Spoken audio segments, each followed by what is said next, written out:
친절하신 사랑 힘입어 예배합니다.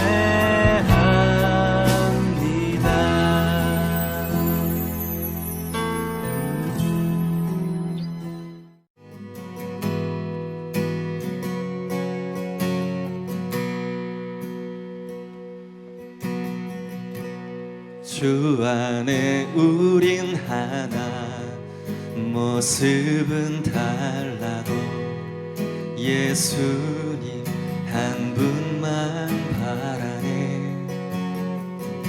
사랑과 선행으로 서로를 격려해 따스함으로 보듬어 가리. 주님 우리 안에 함께 하시니 형제 자매의 기쁨과 슬픔 느끼네. 내 안에 있는 주님 모습 보네. 그분 기뻐하시네.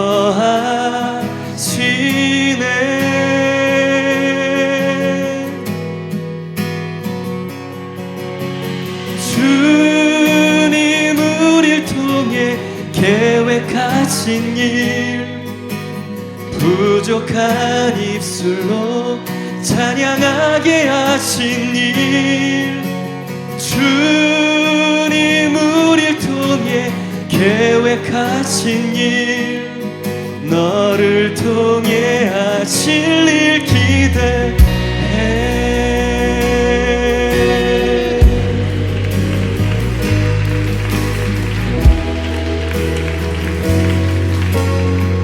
다시 한번 고백합시다. 주 안에 우린 하나, 주 안에 우린 하나, 모습은 달라도 예수님 한 분만 바라네.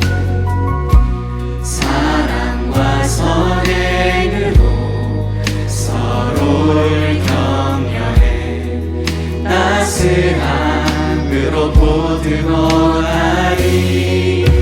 주님 우리 안에 함께 하시니 형제 자매의 기쁨과 슬픔 느끼네. 내 안에 있는 주님 모습 보네. 그분 기뻐하시네.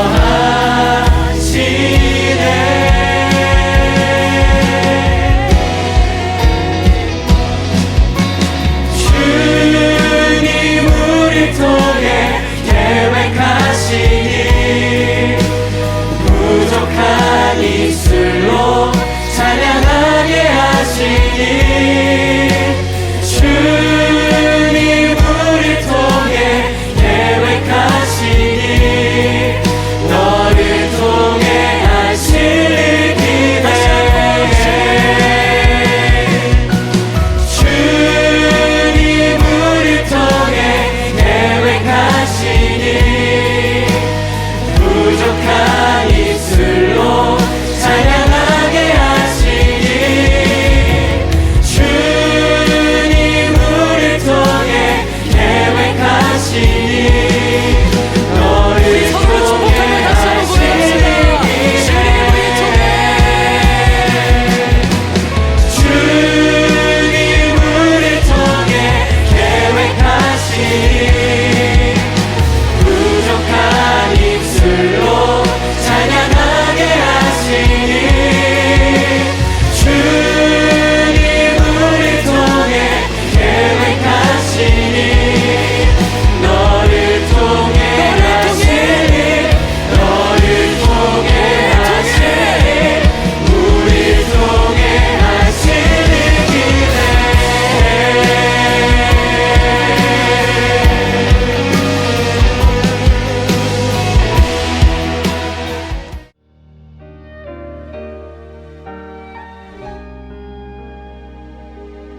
주어진 주 은혜 돌 같은 내 마음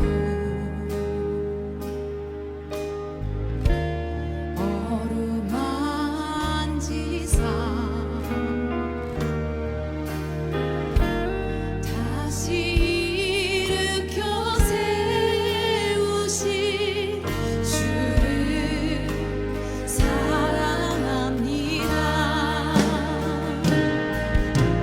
주 나를 보호하시고 난 붙드시리 나는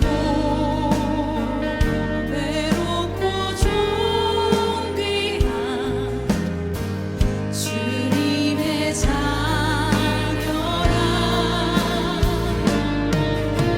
주 너를 보호하시고 너 붙드시리 너를 보배롭고 존귀한 주의 자녀라.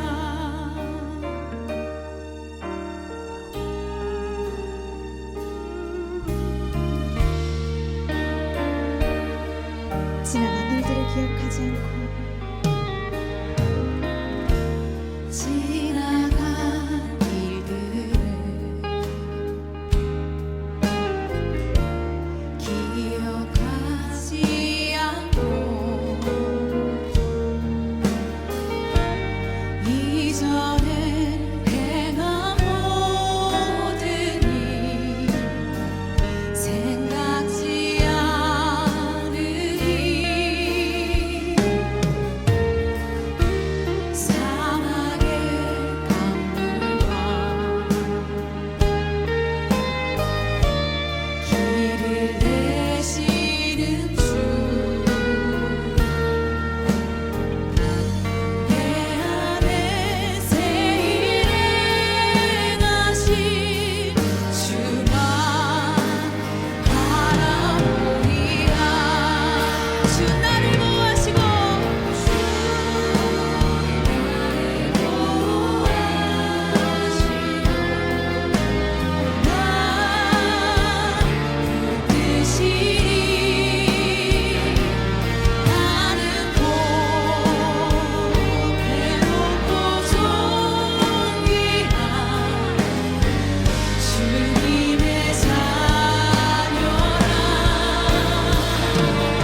앞에서 자녀이면 또 한 상속자, 곧 하나님의 상속자요. 그리스도와 함께 한 상속자니 우리가 그와 함께 영광을 받기 위하여 고난도 함께 받아야 할 것이니라. 자녀이면 또한 상속자, 곧 하나님의 상속자요. 그리스도와 함께한 상속자니 우리가 그와 함께 영광을 받기 위하여 고난도 함께 받아야 할 것이니라. 자녀이면 또한 상속자, 곧 하나님의 상속자요. 그리스도와 함께한 상속자니 우리가 그와 함께 영광을 받기 위하여 고난도 함께 받아야 할 것이니라. 로마서 8장 17절 말씀. 자녀이면 또한 상속자 곧 하나님의 상속자요. 그리스도와 함께한 상속자니 우리가 그와 함께 영광을 받기 위하여 고난도 함께 받아야 할 것이니라. 자녀이면 또한 상속자 곧 하나님의 상속자요. 자녀이면 또한 상속자, 곧 하나님의 상속자요. 그리스도와 함께한 상속자니 우리가 그와 함께 영광을 받기 위하여 고난도 함께 받아야 할 것이니라. 그리스도와 함께한 상속자니 우리가 그와 함께 영광을 받기 위하여 고난도 함께 받아야 할 것이니라. 로마서 8장 17절 말씀. 자녀이면 또한 상속자 곧 하나님의 상속자요. 자녀이면 그리스도와 함께한 상속자니 우리가 그와 함께 영광을 받기 위하여 고난도 함께 받아야 할 것이니라. 우리가 그와 함께 8장 17절 말씀. 영광을 받기 위하여 고난도 함께 받아야 할 것이니라. Then here is of God and joined heirs with Christ, if so be that we suffer with him, that we may be also glorified together. Romans 8:7. And if children, then heirs, heirs of God, and joint heirs with Christ, if so be that we suffer with him, that we may be also glorified together. Romans 8, verse 17.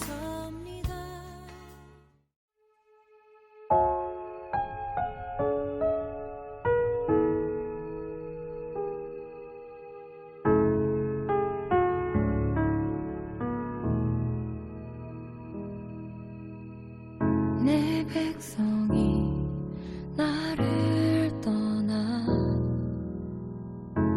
돌아섰지만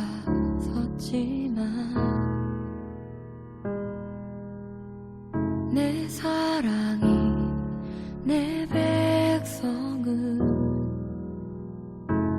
포기 못하니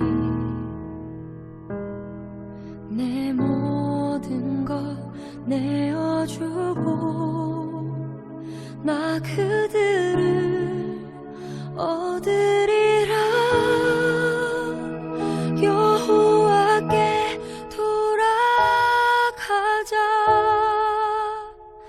우린 돌아서도 그는 변치 않네. 여호와께 돌아가자.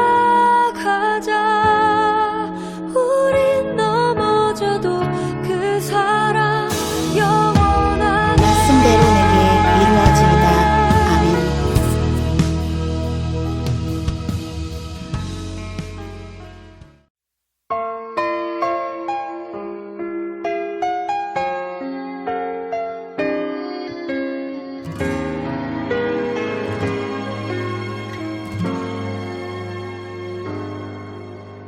무엇이 변치 않아 내 소망이 되며 무엇이 한결같아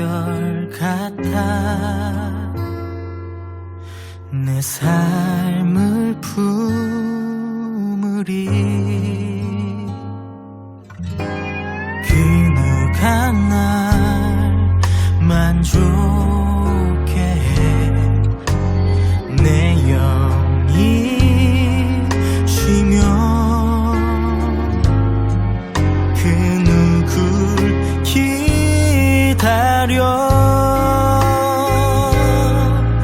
내 영이 기쁘리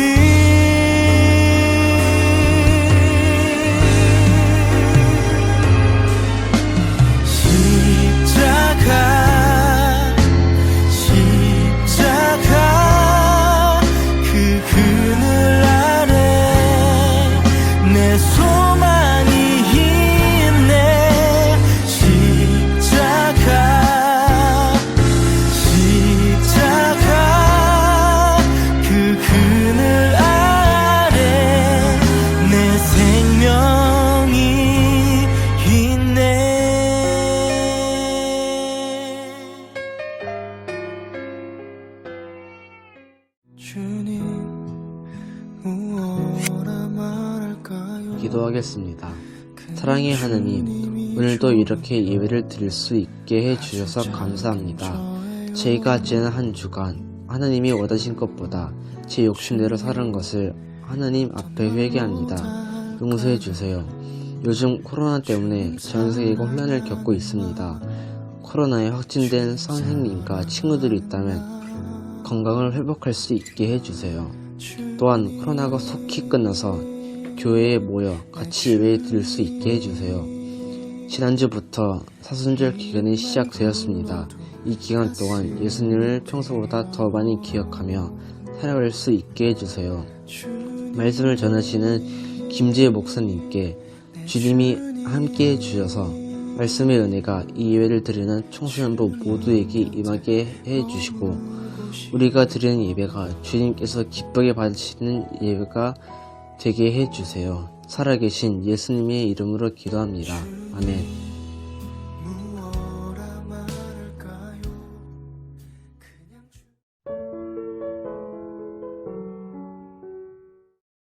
오늘 우리에게 주신 하나님 말씀은 누가복음 18장 1절에서 8절 말씀입니다.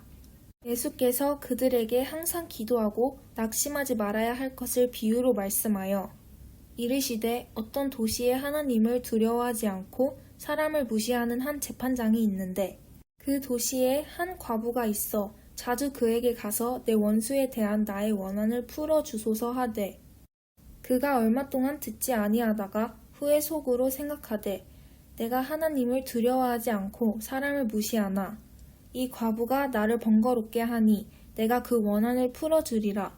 그렇지 않으면 늘 와서 나를 괴롭게 하리라 하였느니라. 주께서 또 이르시되 불의한 재판장이 말한 것을 들으라. 하물며 하나님께서 그 밤낮 부르짖는 택하신 자들의 원한을 풀어주지 아니하시겠느냐? 그들에게 오래 참으시겠느냐? 내가 너희에게 이르노니 속히 그 원한을 풀어주시리라. 그러나 인자가 올 때에 세상에서 믿음을 보겠느냐 하시니라. 아멘.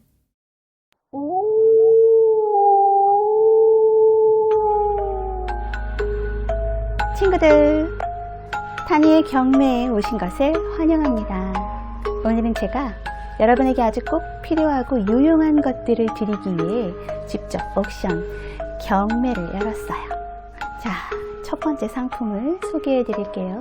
갖고 싶은 친구들은 번쩍 손을 들면 돼요. 첫 번째는 우리 친구들에게 아주 큰 일이 생겼을 때 친구들의 마음을 차분하게 해주는 것이랍니다.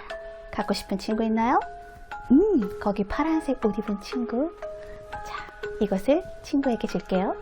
이것은 바로 걱정입니다.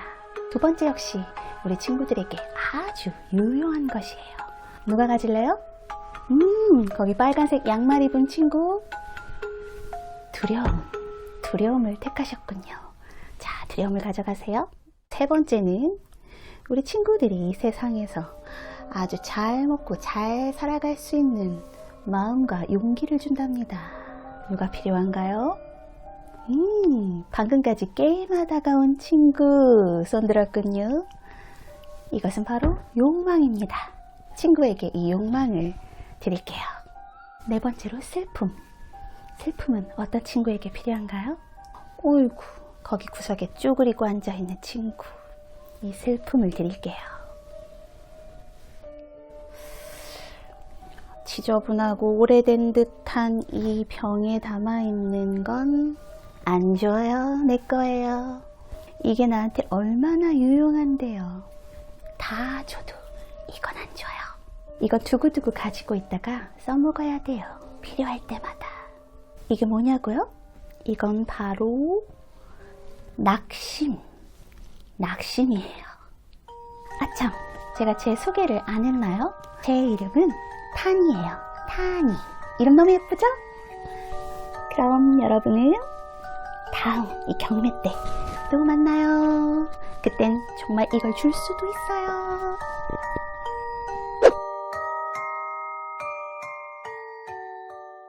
짠!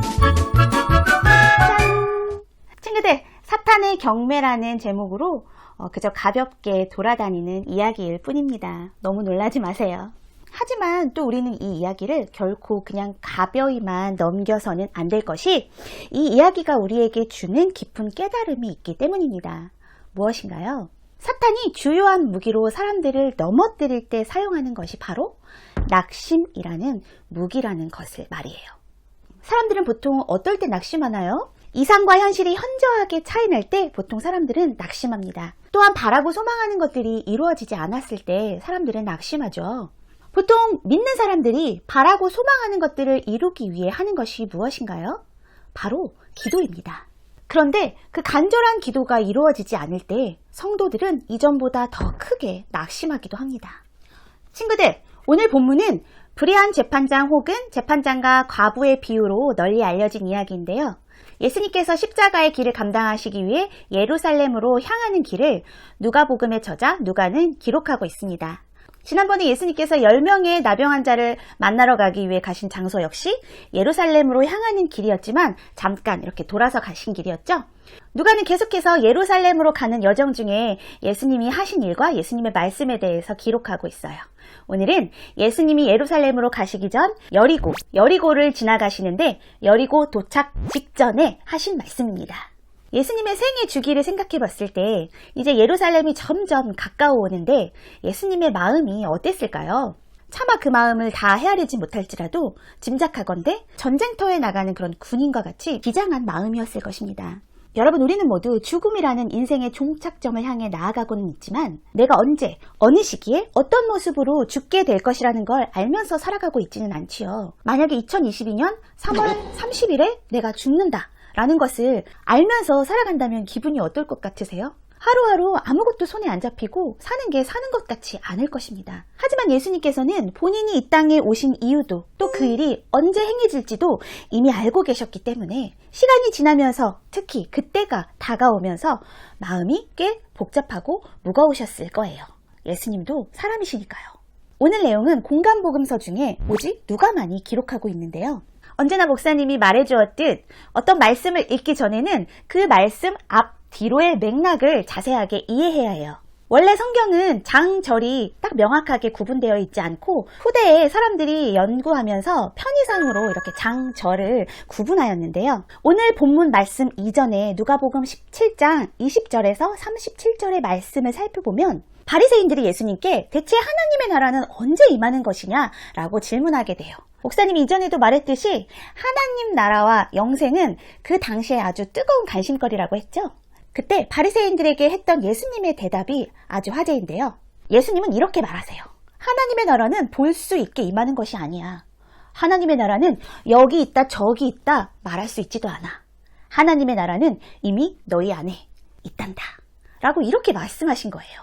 바로 예수님께서는 하나님의 나라는 보이지는 않지만 느낄 수 있는 현재적 실제로 이미 나타나 있고 곧 모든 사람들의 눈에 보이게 되고 나타나게 될 미래적 사건, 영원한 하나님의 나라로 말씀하고 계신 거예요. 그리고 바로 이어서 제자들에게 이렇게 말씀하세요. 때가 이르리니 인자의 날 하루를 보고자 하되 보지 못하리라. 즉 앞으로 오게 될 인자의 날, 곧 주님께서 죽으시고 부활하시고 하늘에 오르신 이후 다시 오게 될 재림의 날에 대해서 설명해 주시는데 그때는 곧 마지막 때이죠. 그런데 그때가 노아의 때 혹은 롯의 때와 같다고 말씀하고 계십니다. 다시 말해 예수님께서 다시 오셔서 우리를 영원한 하나님 나라, 즉 보이는 하나님 나라로 인도하실 때까지 사람들은 아무렇지도 않게 그저 분주하게 일상의 삶을 살아가며 마지막 때를 만나게 될 것이라고 말씀하시면서 그 과정에서 고난과 환난이 있을지라도 끝까지 인내하고 참고 기다려야 할 그 제자들, 곧 여러분과 저와 같은 믿음의 자녀들, 성도들이 낙심하거나 실망하거나 눈물 짓지 않기를 바라는 마음으로 오늘 본문을 이야기해 주신 것이에요.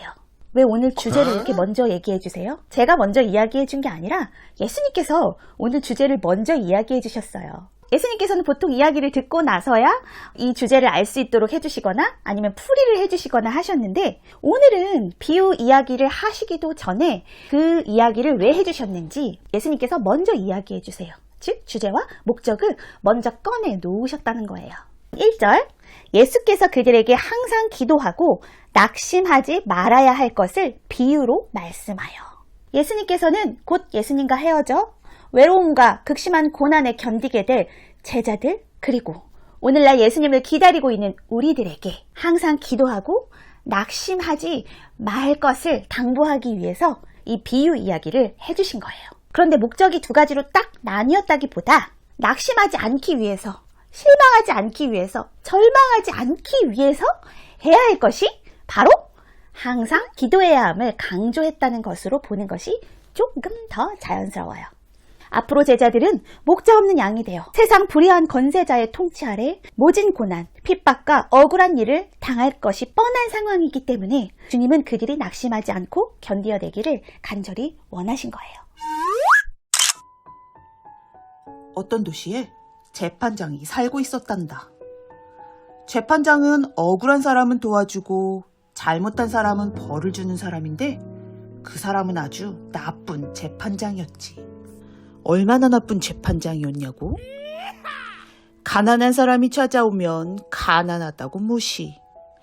힘없는 사람이 찾아오면 힘없다고 무시. 억울한 사람이 찾아오면 재판이 힘들다 무시했단다. 항상 사람들을 무시하는 아주 고약한 재판장이었지. 그러던 어느 날 한 여인이 찾아왔단다. 그 여인은 남편을 먼저 떠나보내고 혼자서 살고 있는 과부였지. 그런데 이 과부는 나쁜 사람에게 억울한 일을 당해 너무나 속상하고 원통해서 그 억울함을 풀기 위해 재판장을 찾아왔단다.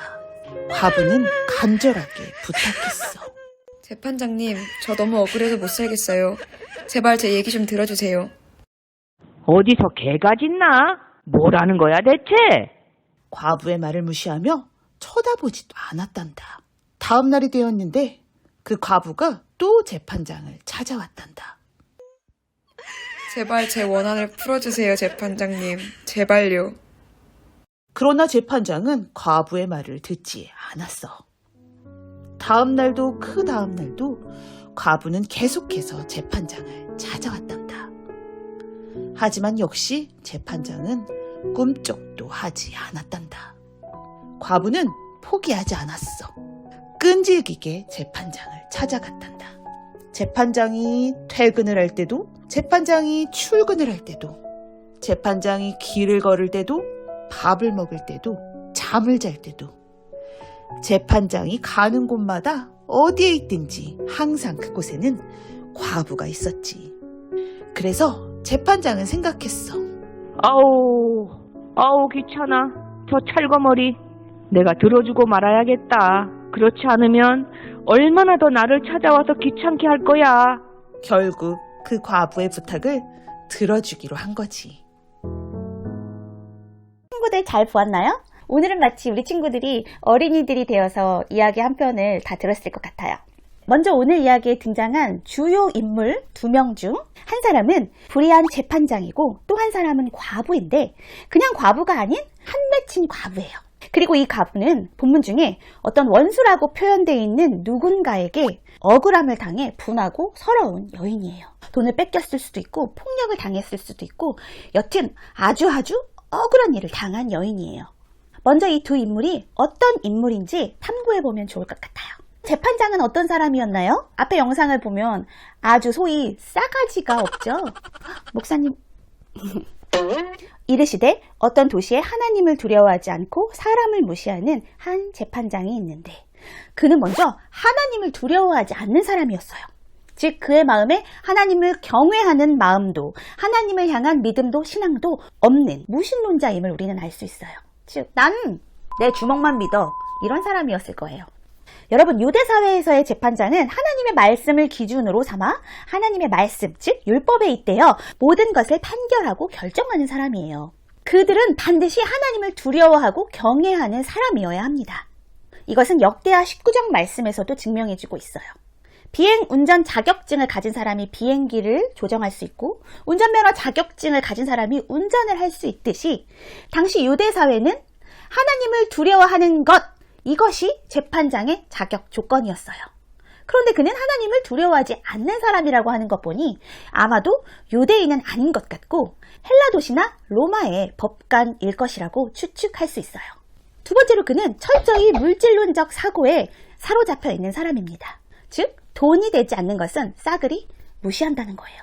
여러분, 유대 사회의 과부는 그 사회 최고 빈곤층이었어요. 사회적 약자였다는 거죠. 그 과부의 억울함을 판결해준들 그 과부에게서 무엇이 나왔겠어요? 재판장은 그것을 알았던 거죠. 내가 저 과부 재판해주는 거 괜히 귀찮기나 하지. 뭐 이게 남겠어?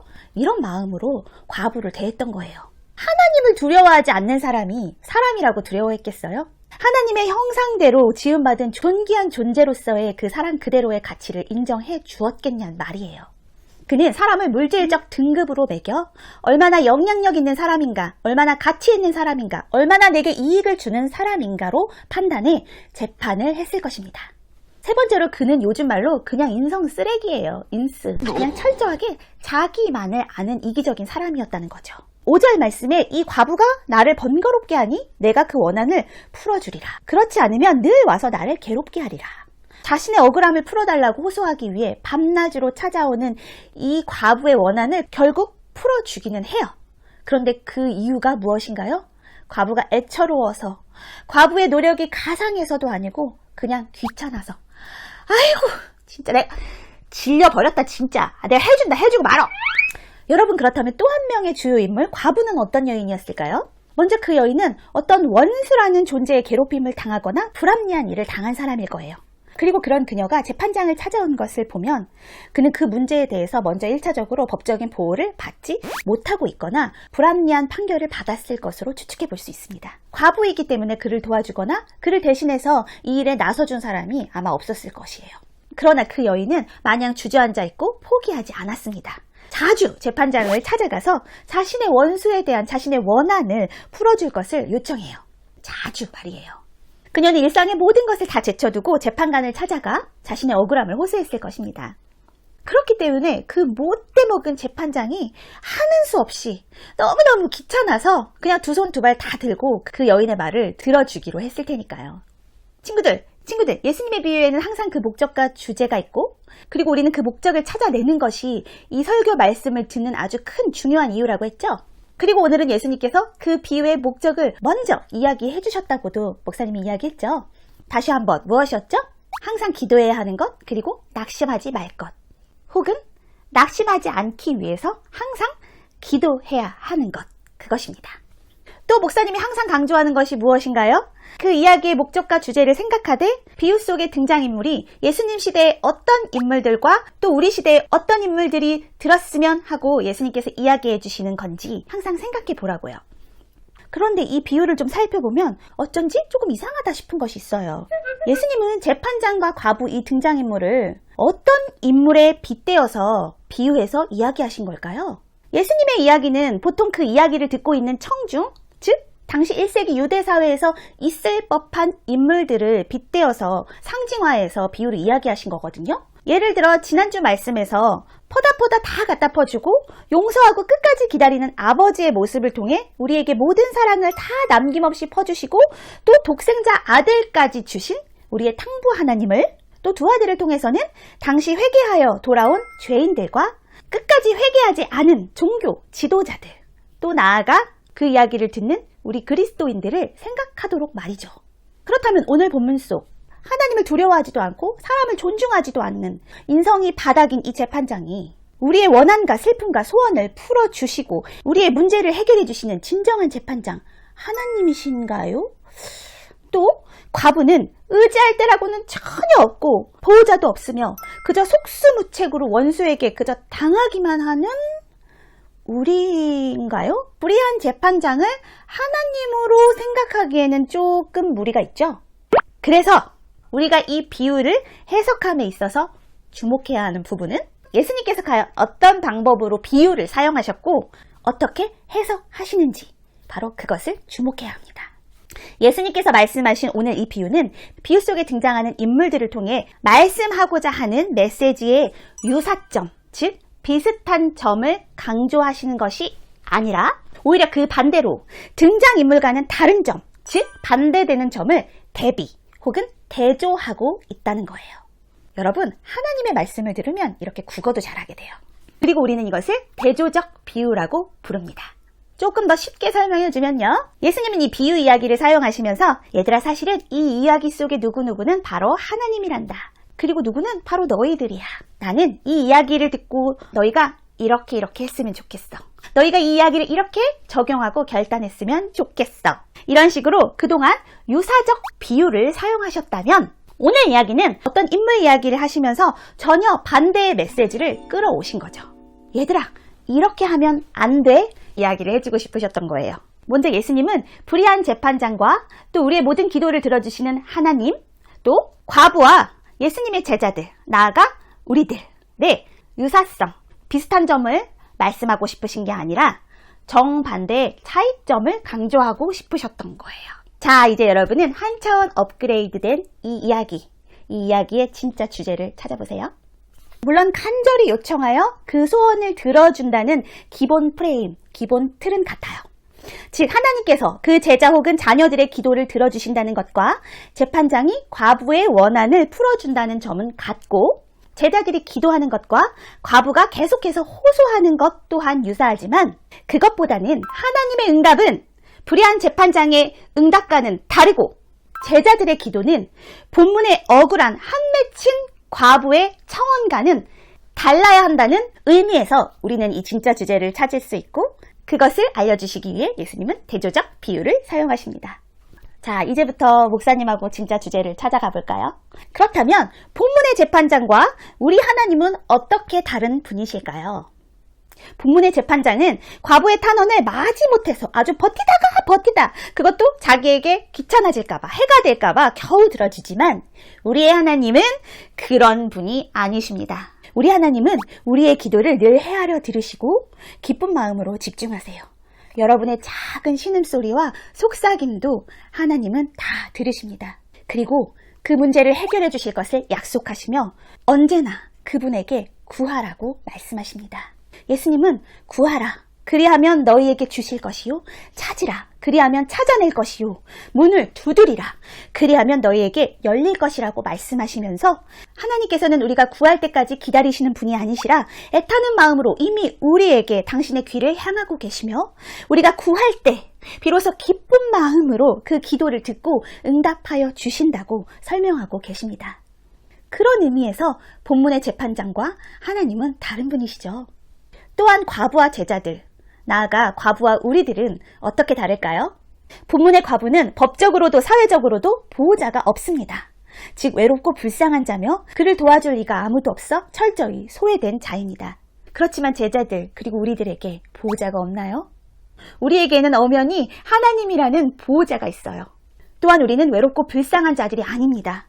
우리는 과부처럼 버려진 자도 아니고 소망이 없는 자들도 아닌 택함을 입은 자들이고 하나님의 자녀입니다. 확실히 다르죠? 그런데 왜 이 대조적 비유를 사용하시면서까지 예수님이 이 이야기를 굳이 이 시점에서 하신 걸까요?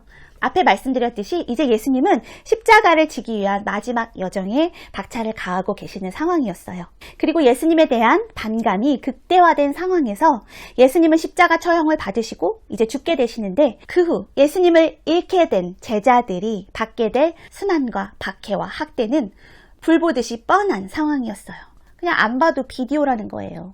예수님은 이제 곧 노아의 때, 롯의 때와 같이 불의와 죄악이 가득한 때, 곧 심판이 임박한 때를 살게 되더라도 또 불의한 재판장이 가득한 세상에서 온갖 푸대접과 불의한 대접을 받고 살아간다 하더라도 주를 사랑하는 제자들과 성도들, 곧 우리들이 의로우신 재판장인 그리스도 예수님께서 다시 오실 때까지 낙심하지 말고 오직 하나님만 믿고 신뢰하기 원하신 거예요.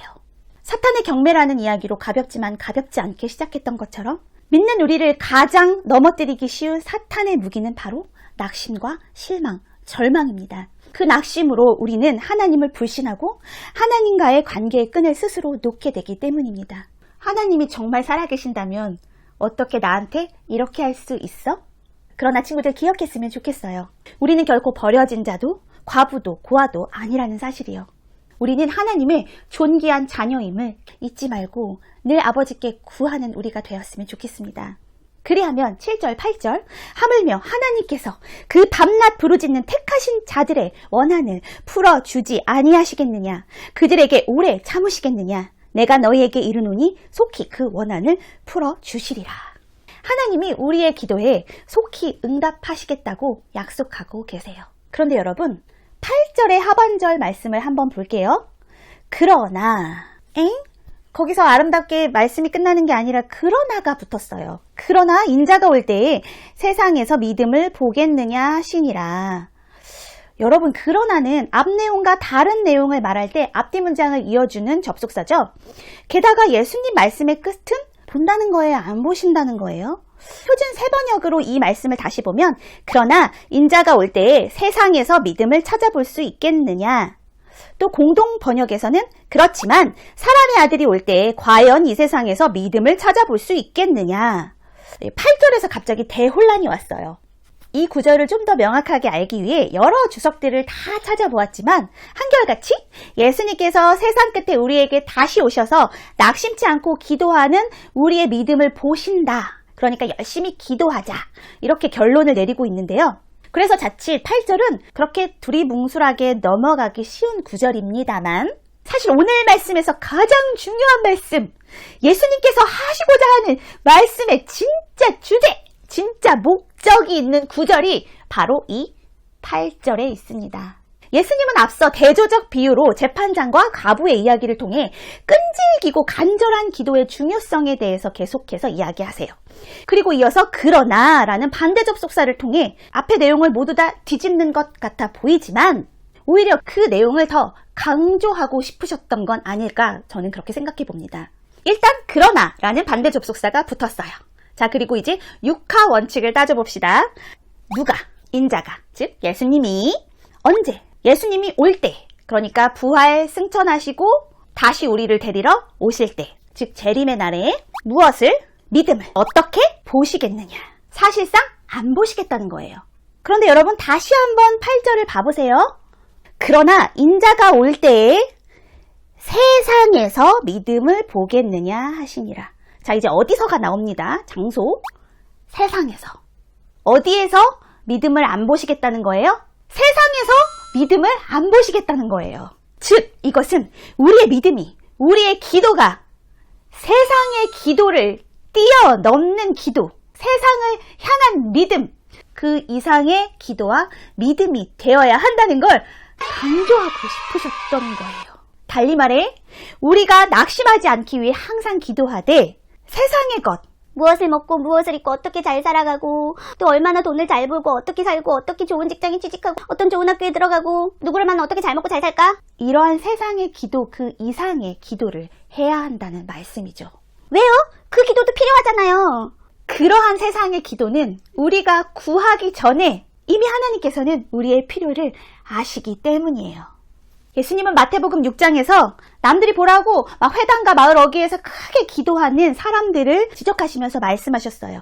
그들을 본받지 말라. 구하기 전에 너희에게 있어야 할 것을 하나님 너희 아버지께서 아시느니라. 그러므로 염려하여 이르기를 무엇을 먹을까, 무엇을 마실까, 무엇을 입을까 하지 말라. 이는 다 이방인들이 구하는 것이라. 너희 하늘 아버지께서 이 모든 것이 너희에게 있어야 할 줄을 아시느니라. 너희는 먼저 그의 나라와 그의 의를 구하라. 그리하면 이 모든 것을 너희에게 더하시리라. 친구들, 우리의 아버지 하나님은 모든 곳에 계시는 분입니다. 그분은 우리의 입에서 나오는 모든 말씀을 들으시고 우리의 생각을 아시며 우리가 무엇 때문에 우는지 무엇이 필요한지 다 알고 계십니다. 우리가 미처 구하지 못했을지라도 하나님은 우리에게 필요한 것을 아시고 주시는 분이에요. 그렇기에 우리가 이 세상에서 필요한 것들을 간절히 구하다가 그것이 응답되어지지 않아도 낙심하거나 실망할 필요가 전혀 없습니다. 재판장의 모습과 하나님의 모습이 다르듯 과부와 우리는 다른 사람들입니다. 그렇기에 또한 우리의 기도도 과부의 기도와 달라야 합니다. 우리는 살면서 때때로 수없이 많은 세상적 어려움과 염려에 부딪힙니다. 억울한 일, 마음이 힘들고 어려울 때도 참 많습니다. 그러나 우리의 간청은, 우리의 기도는 그런 차원에서 머물러서는 안 됩니다. 그보다 하나님께서 우리에게 진심으로 원하는 기도는 이미 마태복음 6장에서 예수님께서 주기도문으로 알려주신 기도를 통해 잘 알 수 있어요. 하나님의 이름이 거룩히 여김을 받는 것과 아버지의 나라와 그의 뜻이 이 땅에 이루어지는 것, 하나님께 영광 올려 드리는 기도이어야 할 것입니다. 너희는 먼저 그의 나라와 그의 의를 구하라. 그리하면 이 모든 것을 너희에게 더할 것이라. 얘들아, 너희는 먼저 그의 나라와 그의 의, 그의 뜻을 구해. 그리하면 이 모든 것, 너희가 이 세상에서 살아가기 위해 필요한 이 모든 것들은 하나님께서 더해 주실 거야. 너희가 기도해야 할 것은 하나님 나라와 하나님의 뜻이란다. 하나님의 나라는 이 세상에 속해 있지는 않지만 이 세상에 강력한 영향을 미치는 나라이며 어떤 물리적이고 공간적인 영역이 아니라 하나님의 통치가 임하는 곳입니다. 또 하나님의 뜻은 어떻게 설명해 주면 좋을까요? 친구들의 엄마가 우리 친구들을 혼내고 잔소리할 때 막 폭풍같이 잔소리를 하시고는 아진아, 이제 좀 알아듣겠니? 제발 엄마 뜻대로 좀 해줘.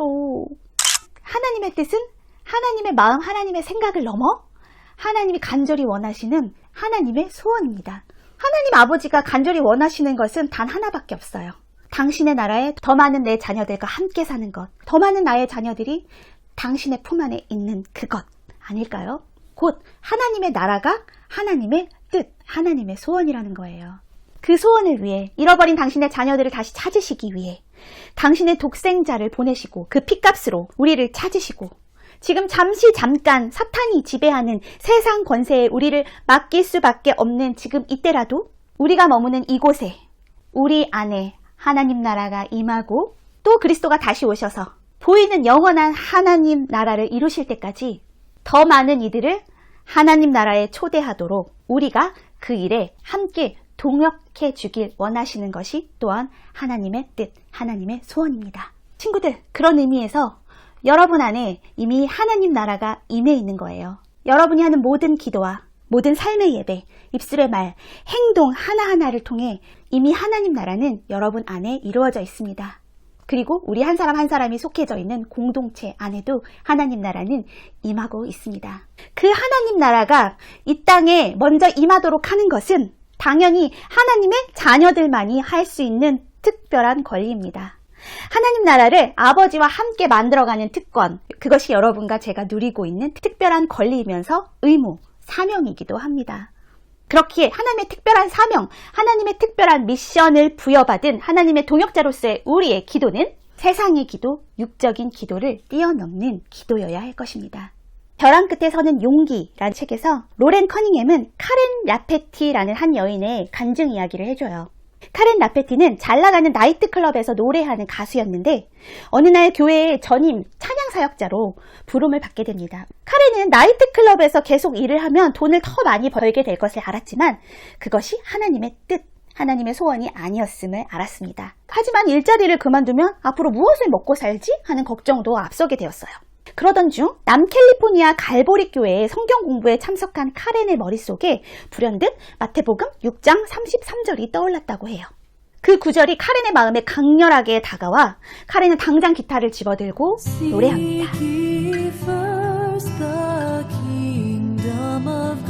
지금도 세계 각국에서 그 나라의 말로 번안되어 부르는 유명한 찬양이 되었습니다. 카렌은 현재는 복음을 전도사는 선교사로 살고 있고 그 곡에 대한 어마어마한 저작권료는 자신의 생활을 위해서는 물론 선교사들을 후원하며 하나님 나라가 확장되어지는데 귀하게 사용되어지고 있다고 합니다. 하나님 나라를 구하고 그 의를 먼저 구했더니 자신의 필요는 물론이거니와 더 큰 하나님 나라의 확장에 기여하게 된 거예요. 친구들, 코로나19 사태를 3년 정도 겪으면서 목사님의 일상에 가장 큰 변화가 있었다면 그것은 제 기도가 코로나 이전과의 기도와는 많이 달라졌다는 거예요. 무엇이든 해낼 수 있을 것 같았던 자신 있던 우리들이 이 작은 바이러스 하나에 휘청거리며 우리의 모든 일상 전체가 뒤흔들어지고 언제라도 마음껏 갈 수 있을 것 같았던 교회에 마음껏 찾아가지 못하고 사랑하는 사람들을 또 마음껏 만나지 못하는 이 서글픈 상황을 마주하면서 한편으로는 극심으로 혼란하고 두려운 마음까지 생기는 저를 만나게 되었어요. 앞으로는 또 어떤 일들이 생길까? 나의 인생은 어떻게 흘러가는 거지? 하는 마음 때문에요. 그러나 마냥 두려워하는 것만이 아니라 이럴 때 하나님께서는 나에게, 우리 하나님의 자녀들에게 무엇을 원하고 계실까 생각해 보게 되더라고요. 그러면서 이제는 나와 내 가족, 나의 교회, 그리고 내가 알고 있는 사람을 위해 기도하는 것을 넘어 내가 모르는 사람들, 나아가 내 나라와 세계 열방을 위해 더욱더 기도하며 내 기도의 영역을 넓혀야겠다는 생각을 하게 되었어요. 최근에는 대한민국의 지도자를 세우는 데 있어서 그 어떤 때보다 간절한 마음으로 눈물을 흘리며 기도하기도 했고요. 그리고 다음 세대, 이어 다다음 세대를 위해서도 기도하게 되었습니다. 또 서로 있는 곳은 다르지만 국경과 지역을 뛰어넘어 같은 시간, 같은 마음으로 하나님의 마음과 뜻을 구하며 함께 기도하는 시간을 갖기도 했는데요. 누구와? 바로 인도네시아에 있는 우리 늘푸른 교회 청소년부 선생님들과 함께 2시간의 시차를 뛰어넘어 함께 따로 시간을 떼어 여러분을 위해, 여러분의 가족을 위해, 여러분의 고민과 미래를 위해, 나아가 늘푸른 교회를 위해, 인도네시아를 위해 함께 기도하기도 한답니다. 그렇게 함께 각자 개인의 기도를 넘어 공동체와 하나님 나라를 위해 기도할 때 어느새 우리의 기도의 응답이 코앞에 있는 것을 자주 목격하기도 해요. 하나님이 살아계심을 느끼는 소중한 경험을 지금 매일매일 하고 있습니다. 그렇게 우리의 기도의 습관이, 목적이 하나님 나라를 향할 때 우리는 어떠한 고난과 어려움이 와도 낙심하지 않고 능히 이겨낼 수 있으며, 우리가 하나님의 뜻을 위해 기도한다면 우리가 미처 기도하지 않은 그 나머지 것들, 우리의 필요, 우리의 개인적인 기도 제목들은 이미 우리에게 무엇이 필요한지 다 아시는 우리 아버지 하나님께서 채워주실 것을 저는 믿습니다. 사랑하는 우리 늘푸른 교회 청소년부 친구들, 우리는 작은 바이러스로 인해 많은 것들이 바뀐 혼란스러운 시대, 혹은 말씀 속 3절에 원수라는 존재에 의해 괴롭힘을 당하고 불안하고 혼란스러운 시대, 혹은 노아의 때, 롯의 때를 지나가고 있는지도 모릅니다. 작은 바이러스는 우리의 일상을 흔드는 것을 넘어 때론 실질적이고 현실적인 손해와 고통을 안겨주기도 했습니다. 또 악하고 불의한 재판관은 우리를 더 비참하게 만들 수도 있습니다. 그러나 우리의 고난이 때로는 우리를 치유하고 회복시키려고 주신 하나님의 백신이 될 수도 있음을 기억하면 참 좋겠습니다. 그러나 인자가 올 때 세상에서 믿음을 보겠느냐? 이 예수님 말씀처럼 우리는 의로우신 재판관, 우리의 예수 그리스도께서 다시 오셔 우리의 모든 억울함, 슬픔, 원한을 기쁨으로 맞바꾸어 주실 그날을 함께 소망하며 이 땅에서 작은 하나님 나라를 누리며 살아가면 좋겠습니다. 얘들아, 어떠한 경우라도 결코 낙심하지 마. 그리고 그것을 위해 항상 기도하되 너희들의 기도는 이 세상의 것 이상이 되어야 한단다. 나는 너희들의 기도를 통해 지금도 일하고 있단다. 그리고 너희들의 기도를 통해 지금도 하나님의 나라는 만들어지고 있어. 주님의 그 음성 들으며 낙심하지 말고 이 땅에서 행복한 하나님 나라를 누리고 항상 기도하되 하나님의 뜻과 소원을 이루어드리는 기도를 올려드리는 저와 여러분이 되기를 축복합니다. 그리하여 예수님의 십자가를 기념하는 이 사순절의 시간에 여러분의 작은 가슴이 큰 하나님의 나라가 되고 여러분이 밟는 모든 땅이 그라데이션 되듯 하나님의 나라로 물들어가기를 예수님의 이름으로 축복합니다. 이제 주신 말씀 가지고 하나님께 기도하겠습니다. 우리 없는 하늘 원치 않아 우리 삶에 오셨네. 자신의 편안 버리고 우리에게 평안 주셨네. 가장 낮은 자의 모습으로 우리 삶에 오셨네.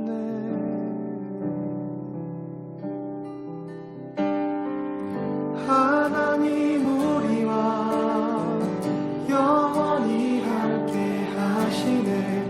꿈 없는 우리에게 그 나라 보여주시네.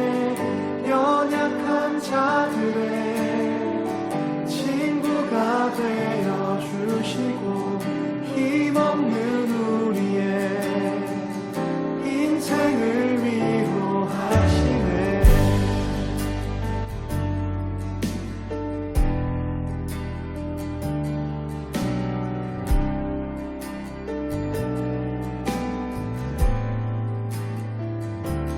당신의 시간을 뚫고 땅 가운데 오셨네. 우리 없는 하늘 원치 않아 우리 삶에 오셨네. 하나님, 밤이나 낮이나 우리를 지켜주시고 눈동자같이 보호하여 주셔서 참 감사합니다. 그렇게 우리는 하나님께 보호받고 사랑받고 있습니다. 우리의 보호자 되신 하나님 참 감사합니다. 하나님, 우리 친구들이 보호자 되신 우리 하나님께 늘 기도하고 우리 친구들의 염려와 근심을 맡길 수 있도록 도와주세요. 그리고 우리 친구들이 무엇을 위해 기도할지 모를 때 하나님께서 어떻게 기도해야 하는지 지혜를 주세요. 이 세상이 감당하지 못할 믿음의 사람들로 우리 친구들을 세워주시고 어려움 중에 더욱 빛나는 기도의 사람으로 거듭날 수 있도록 주님 인도해 주세요. 하나님, 우리는 어려운 시기를 지나가고 있습니다. 그러나 이것을 통해서 우리가 하나님의 마음, 하나님의 뜻을 알고 하나님이 원하시는 기도를 할 수 있도록 도와주세요. 우리의 기도를 통해 하나님의 나라가 날마다 커가는 것을 우리 친구들이 볼 수 있도록 도와주세요. 모든 것 의지하며 예수님의 이름으로 기도합니다. 아멘.